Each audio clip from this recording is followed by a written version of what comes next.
Alors, présentez-vous en quelques mots. Ben oui, mais comment? Moi, je m'appelle Marie-France, je fais partie des Gilets jaunes parce que je suis un peu beaucoup contrariée par toutes les taxes. Moi, c'est les taxes. Je ne refuse pas de payer d'impôts. Je sais qu'il faut en payer. Mais ce que je refuse, c'est le matraquage des taxes au nom de l'écologie. Parce qu'on peut faire de l'écologie. Je suis très écologiste, mais pas à ce tarif-là. Parce que l'électricité augmente au mois, je ne sais pas si vous l'avez entendu, au mois de février. Le gaz augmente au mois de janvier de 15%. L'électricité, je ne sais plus combien. On va jamais s'en sortir. On va jamais y arriver. Et maintenant, ils nous taxent sur le gasoil.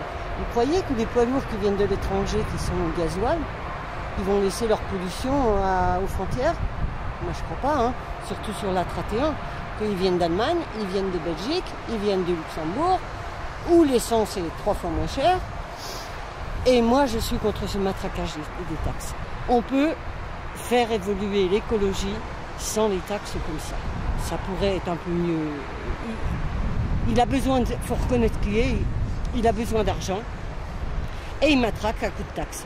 Chaque fois qu'il se lève le matin, il doit se dire je vais faire une taxe et puis voilà. Non, moi je suis contre. On peut faire évoluer l'écologie, mais pas comme ça. Pas comme ça. Moi j'ai une vieille voiture diesel de 2002. Vous croyez que je vais pouvoir me payer... J'ai 70 ans. Vous croyez que je vais pouvoir me payer une nouvelle voiture? Pourquoi faire? Pour rien, non. Je garderai ma vieille voiture et j'irai faire mon plein au Luxembourg. Voilà. Comment avez-vous appris que ce mouvement naissait il y a un mois, il y a, je sais pas, un mois et demi? C'est par les réseaux sociaux, par vos enfants, par le téléphone, la télé? Comment vous avez appris ça? Je ne me rappelle même plus, mais oui, par ma soeur, ma nièce, on en a discuté ensemble. Et c'est comme ça qu'on a dit, il n'y a pas de raison que nous, on n'aille pas manifester notre mécontentement non plus. Et nous sommes venus voilà, manifester notre mécontentement. Comment ça s'est passé? Exactement, je ne me rappelle plus. Honnêtement, je ne me rappelle plus. Ensuite, ma question, j'ai pas été complet, excusez-moi. Comment ça s'est passé sur le terrain, lors des manifs, sur le rond-point? Au début, c'était très bon enfant. On tournait en rond, on traversait la route à 2-3 et on repassait. On laissait passer les voitures, on filtrait, mais vraiment, on laissait passer tout le monde. Hein. Et après, on est monté sur l'autoroute. Bon, les Tortues Ninja là, sont arrivés et ils nous ont gazés, d'office. Reculés, ils nous ont gazés. Voilà.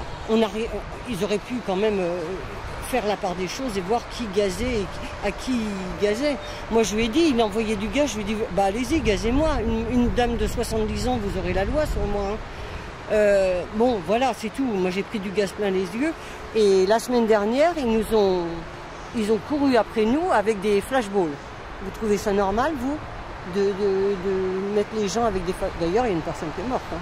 Je suis désolée, mais alors c'est pas normal qu'ils agressent les gens comme ça, on leur avait rien fait. On manifestait gentiment. Et puis après, maintenant ils ont fait démonter tout et puis on ne peut même plus manifester gentiment sur le rond-point. Ils ont mis les gens en colère. Encore plus? Encore plus. Est-ce que vous allez rejoindre d'autres ronds-points ou est-ce que oui, vous attendez d'autres... J'attends des nouvelles, mais tout se dit oralement. Rien ne marche par les réseaux sociaux parce qu'aussitôt ils sont là, ils débarquent. On ne peut plus rien faire. Non, non. C'est fini. On n'a plus par les réseaux sociaux, on dit des choses comme ça qui ne... Mais rien de ce qu'on veut vraiment faire, on ne le dit pas. Mais vous n'êtes pas résigné? Non, non, parce que j'espère quand même que ce gouvernement, il n'entend rien. Il vit dans sa bulle. Vous lui parlez, cette histoire de frigo vide, il vous dit une fenêtre à 100 €. Vous savez combien ça coûte une fenêtre? Moi, je les ai changées, j'en ai eu pour plus de 10 000 €. Non mais franchement, est-ce qu'on peut raisonner comme ça? Est-ce qu'il se rend compte de la détresse des gens? Moi, je vous assure, j'ai quand même une retraite convenable parce que malheureusement, je suis veuve et que j'ai la reversion de mon mari. J'arrive à m'en sortir comme ça, mais c'est pas énorme. Plus ça va et plus on paye. On ne fait que payer. On se lève le matin, de toute façon on est taxé, on paye. À la fin du mois, vous êtes juste? Je n'irai pas faire des... Parce que je fais attention. Mais je n'irai pas faire des... Je n'irai pas au restaurant tous les week-ends, je ne sortirai pas tous les jours, ni les week-ends. Je fais attention à mon argent. Voilà. Le peu que j'ai, j'essaye de le garder, de pas trop, s'il m'arrive une tuile, une machine à laver qui tombe en panne ou un frigidaire qui tombe en panne, il faut quand même que j'ai quelque chose derrière pour pouvoir le payer. Parce qu'à mon âge, je ne prends pas de crédit, monsieur. On ne prend pas de crédit à mon âge. On ne vous les fait pas. Qu'est-ce que vous pensez de l'évolution du conflit au niveau, on va dire, national, hein?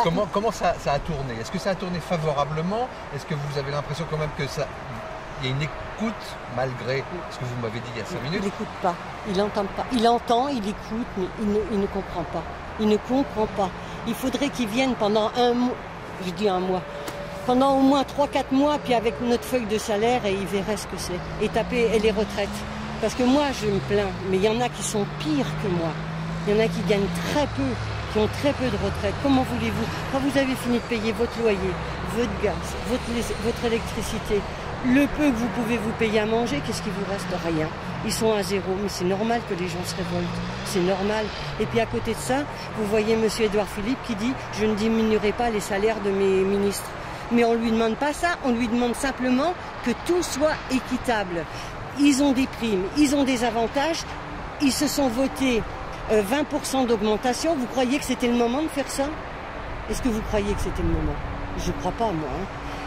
Ils ne payent aucun impôt, ils ne payent... ils sont détaxés sur les... Ils se sont votés des lois détaxées sur tous leurs avantages. Comment voulez-vous que le peuple ne se révolte pas? C'est normal. Justement, comment vous voyez la suite là, dans les semaines, les jours à venir? Bah, déjà samedi, moi j'entends dire que ça va péter. Je vous assure que...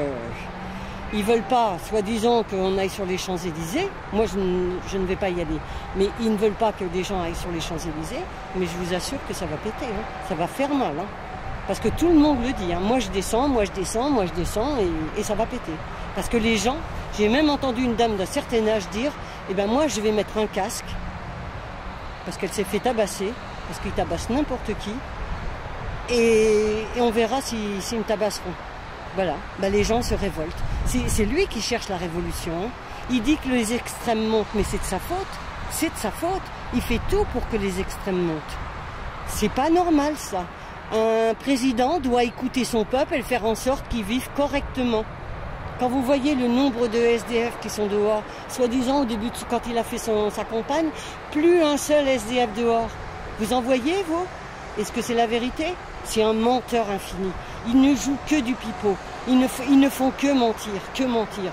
Et vous voyez, ils ont des avantages pas possibles et ils ne se rendent pas compte que le peuple est en train de crever de faim.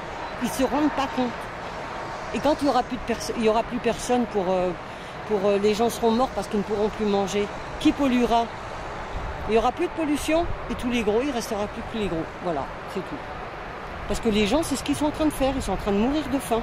Ils font des trucs pas possibles pour payer un cadeau de Noël à leurs enfants. Il y en a qui n'ont pas beaucoup de revenus, moi j'en connais.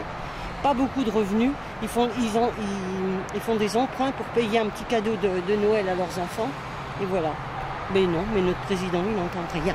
Rien du tout. Il comprend. Soi-disant qu'il écoute, qu'il comprend. Non, il ne comprend pas. Il ne comprend pas. C'est tout. C'est ce que j'ai à dire. Merci Marie-France. Est-ce que ça